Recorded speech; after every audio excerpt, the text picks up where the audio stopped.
you think back to the 2018 Football World Championship, there was one underdog nation that managed to win the hearts of the viewers. Here's a picture of the team. But this talk isn't going to be about football at all. Instead, let's take a look at the logo of the team, the one on their jerseys. You can see three letters, K, S, and I. And here's what they stand for. Nachtspirken van Island. And no, I did not insult you. It's actually Icelandic for the Football Association of Iceland. Here's what the FIFA is called in Icelandic. Alþjóðleg Knattspyrnusamband. The reason those words look and sound quite strange is because they're from an ancient language, one of the oldest in Europe. You see, Icelandic is actually descended from Old Norse, the language of the Vikings from about 1300 years ago. Old Norse developed in the Northern Europe countries and is the base for today's Norwegian, Danish, Swedish. But when the Vikings sailed off to settle Iceland in the 9th century, they took Old Norse with them. And Iceland remained a rather remote island for the next century, so it's quite far away from the mainland. So while in Europe the northern languages and all languages sort of interacted and shifted and changed, Old Norse on Iceland sort of really slowly developed into modern Icelandic. I can show you some proof of that. So let's take a look at a passage from an old Viking poem called the Hávamál. I'm going to show you the text in English first so you understand what it's about.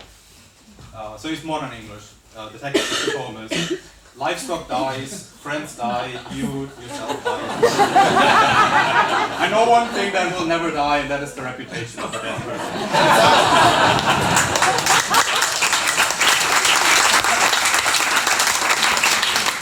It does sound a bit grim.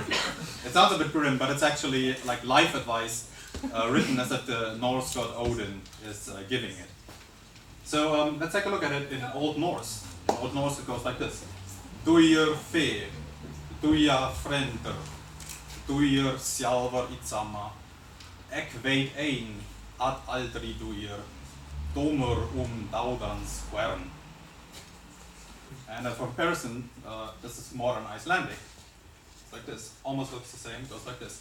Deir fé, deir frændur, deir sjálvar itsama, ek veit ein at aldri deir, dómur dauðan hvern. You can see they're really quite close. And the Old Norse pronunciation was actually sort of reconstructed from modern Icelandic and the other Norse languages. But not only in the words and the grammar are the languages still quite alike, we can also find evidence of it in the writing.